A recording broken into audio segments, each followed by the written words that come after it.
अब तो अनुभव ये है कि आप लोग परमात्मा के साम्राज्य में चले गए। वहाँ बैठे हुए हैं आप, समझ लीजिए। अब आप कैसे जानिएगा कि आप परमात्मा के साम्राज्य में हैं? मन में कोई इच्छा करके देखना चाहिए। पहली बात, कोई भी इच्छा आप करके देखिए। परमात्मा समर्थ है और आप उनके भक्त हैं। आपकी हर एक इच्छा वो पूरी करें। बहुत सुंदर था। दूसरी बात यह है कि सामूहिक चेतना की बात आपने कही होगी कि अब आपकी चेतना जो है ये सामूहिक हो गई, क्योंकि आत्मा का स्वरूप सामूहिक, माने कि अब दूसरा कोई नहीं रह गया। अपने उंगलियों के इशारे पर आप जान सकते हैं कि आपके कौन से चक्र पकड़े और दूसरे के कौन से चक्र। अब सिर्फ इन चक्रों पे कौन सी देवता है और किस तरह से उसे प्रसन्न करना है, बस ये सीख लिया कि काम खत्म। अपने लिए भी और दूसरों के लिए। तो सिर्फ आपको जो करना है वो ये कि महसूस करें अपने उंगलियों। अच्छा, एक छोटी सी चीज़ सोचें कि हम लोग हैं यहाँ, श्री गोविंद जी का मंदिर है ना। ये पूछिए कि माँ श्री गोविंद जी जो यहाँ पर विराजते हैं ये स्वयंभू हैं कि नहीं? ऐसा हाथ करके पूछिए।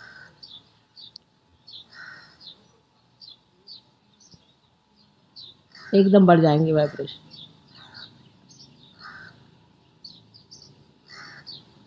तरह तरह की सुगंध आती है, तरह तरह की।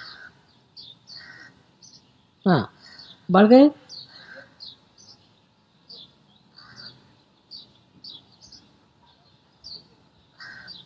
अरे नहीं आ रहे, आनी चाहिए जरा सी प्रगल्भता चाहिए जी। जिसको सेंसिटिव होते हैं। हाँ, अब देखिए, सवाल पूछने पर जोरों में वाइब्रेशन आ जाने चाहिए, क्योंकि है वो स्वयंभू। अब जो स्वयंभू होते हैं ये क्या चीज़ है? ये पृथ्वी तत्व ने विशेष रूप से बना करके, क्योंकि पृथ्वी तत्व में भी इंटेलिजेंस है, शुद्ध बुद्धि है, और उस शुद्धि बुद्धि से उन्होंने ये सब इस तरह के आकार प्रकार बनाए हैं जो इस संसार में अकस्मात निकल आते हैं। और जब आने के बाद उनमें से जो चैतन्य बहना शुरू होता है उससे सारी सृष्टि को वो पवित्र रखती है। जैसे फूलों से वो सुरभित रखती हैं जिससे सुगंधित रहता है, उसी प्रकार हर युग में ये पृथ्वी तत्व में से ये विशेष आकार प्रकार जो है निकल आते हैं। अब ये सही है कि नहीं, ये कैसे जाने? क्योंकि आत्मा जो है ये संपूर्ण एब्सोल्यूट। इसका उत्तर जो है वो आप पूछें किसी भी चीज के लिए, क्या ये स्वयंभू है? किसी इंसान के लिए आपको पूछना हो, अगर हम कहते हैं, समझ लीजिए बात जिसको शायद आप नहीं जानते, कि मोहम्मद साहब दत्तात्रेय के अवतरण थे। ठीक है, हाथ रख के पूछिए, क्या मोहम्मद साहब दत्तात्रेय के अवतरण थे?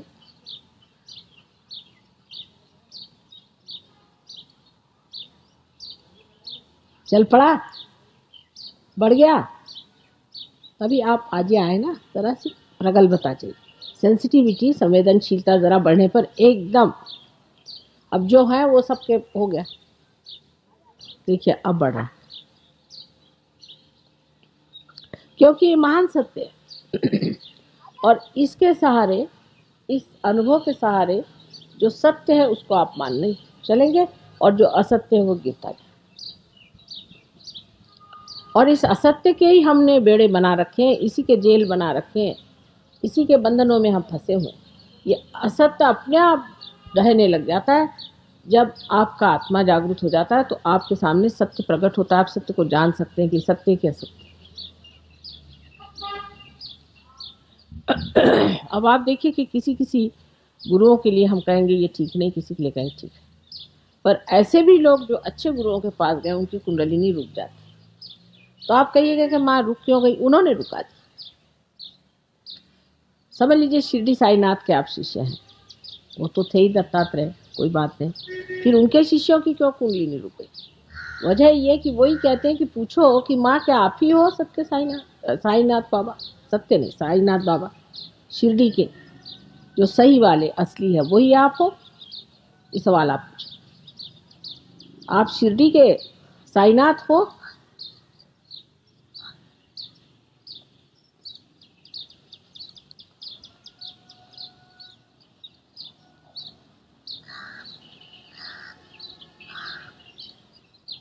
आ रही? बढ़ जाती धीरे धीरे सेंसिटिविटी बढ़ती है। देखिए अभी तक तो हमारी सूक्ष्म नहीं रही, सूक्ष्मता बढ़ती जाती है। जैसे जैसे सूक्ष्मता बढ़ती है एकदम आप जान जाइएगा कि यही सत्य है, इसके अलावा सब असत्य है। फिर हमें कहने की ज़रूरत नहीं, फिर कोई इसमें वाद विवाद करने की बात नहीं, वो तो आप स्वयं ही साक्षात जान जाइए कौन सी बात है। अब हमारे एक शिष्य थे शुरू में, अंग्रेज लोग तो आप जानते हैं कि उनके खोपड़ी में घुसाना, जिनको गणपति का ग भी नहीं मालूम, बड़ी मुश्किल थी। बहरहाल किसी तरह से 7 आदमी जुट गए। उनमें से जो मुखिया थे वो कहने लगे माँ आप कहते हैं कि इसमें सामूहिक चेतना होती है, तो मेरे पिताजी को बहुत दिन से फ़ोन भी नहीं आए, चिट्ठी भी नहीं आई, पता नहीं क्या बात है। मैंने कहा अच्छा तुम ऐसे हाथ करके देखो और पूछो कि माँ पता नहीं मेरे पिता की क्या हालत है। तो जैसे उन्होंने कहा उनकी ये उंगली जलने लगी, खासकर यहाँ पर। ये अपने पिता के सब चक्र, ये पिता के माता के चक्र, ये उंगली यहाँ पर जलने लगी। तो मैंने कहा कि अंग्रेजी में कहा कि your father must be down with very bad bronchitis. मैंने कहा अच्छा माँ को तो फ़ोन करके पूछो। माँ को फ़ोन किया, उनके माँ ने एग्जैक्टली यही सेंटेंस कहा कि your father is down with very bad bronchitis. वो है चक्कर में। मैंने कहा अच्छा अब तुम्हारे फादर को बंधन देना सिखाते हैं। फादर को उन्होंने ऐसे ऐसे करके जब बंधन दिए, आधे घंटे बाद फादर का फ़ोन आया कि मिराकुलसली आई एम क्योर। तो अब आपका जो चित्त है ये सारे विश्व के चित्त से एकाकार है, और इसकी जो टेली कम्युनिकेशन है वो इतनी एफिशिएंट है, इतनी एफिशिएंट है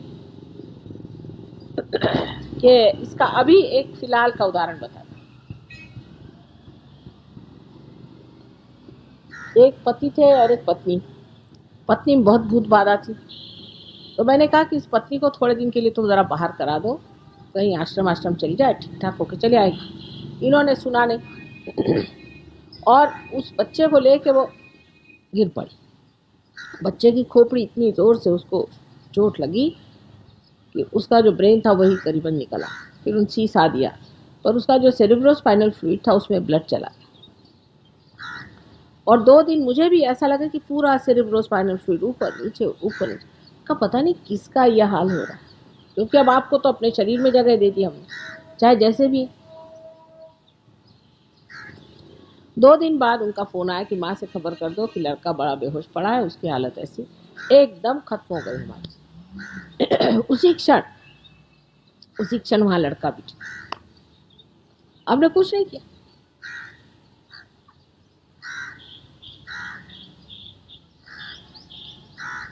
लेकिन वो बच्चा विशेष है, पैदा पार है, बहुत बड़ा बच्चा है, नाम उसका अक्षय।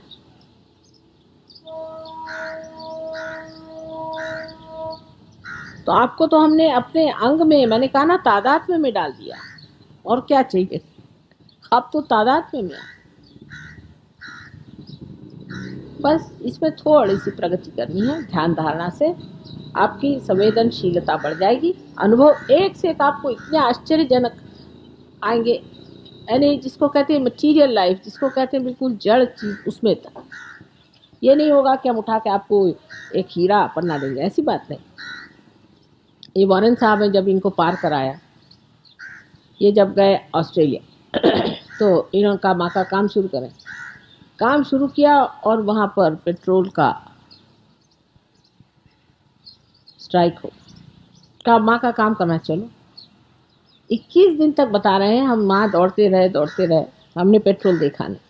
21 दिन बाद जब पेट्रोल का वो खत्म हुआ और ये ले गए पंप पर, तो वो आदमी कहता कि पूरा भरा पड़ा है, तुम बेवकूफ हो, इसमें कहाँ भरेंगे पेट्रोल।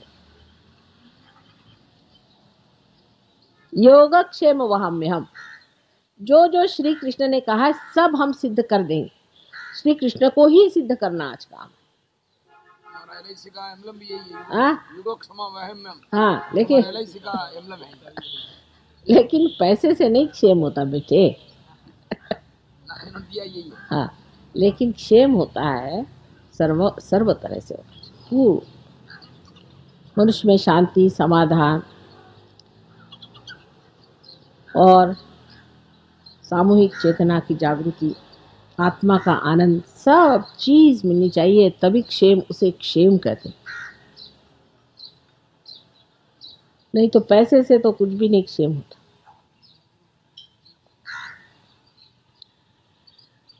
इसी प्रकार आपको अनेक अनुभव आएंगे, कुंडलिनी के भी आएंगे। कुंडलिनी आएगी, कभी गुदगुदाएगी, यहाँ आपको लगेगा कुछ गुदगुदा रहा है, धीरे धीरे ऊपर चढ़ेगी। दूसरों के कुंडलिनी के बड़े मजेदार अनुभव आते हैं। और सहयोग एक बड़ा भारी, एक बड़ा कहना चाहिए जोकर। लेकिन अपने में से निकल कर अब आप दूसरों को देना शुरू करें। जब तक आपका दिया जला नहीं था तब तक सब मेहनत की, दिया जला दिया। अब दिए का काम है कि वो दूसरों को रोशनी। जैसे ही आप रोशनी देना शुरू हो जाएंगे वैसे ही आपकी प्रगति हो जाए। पर जो अपने ही दायरे में रहते हैं उससे देवी अप्रसन्न हो जाती। अब ऐसे भी लोग हैं जिनकी बड़ी मदद हुई, बहुत उनको हमने हर तरह से उनको मदद हुई, उनको ऊंचे पद मिल गए, पैसा मिल गया, सब कुछ हो गया, तो भी उनका रोना ही नहीं खत्म होता। फिर देवी नाराज हो जाती, जाओ जो करना है।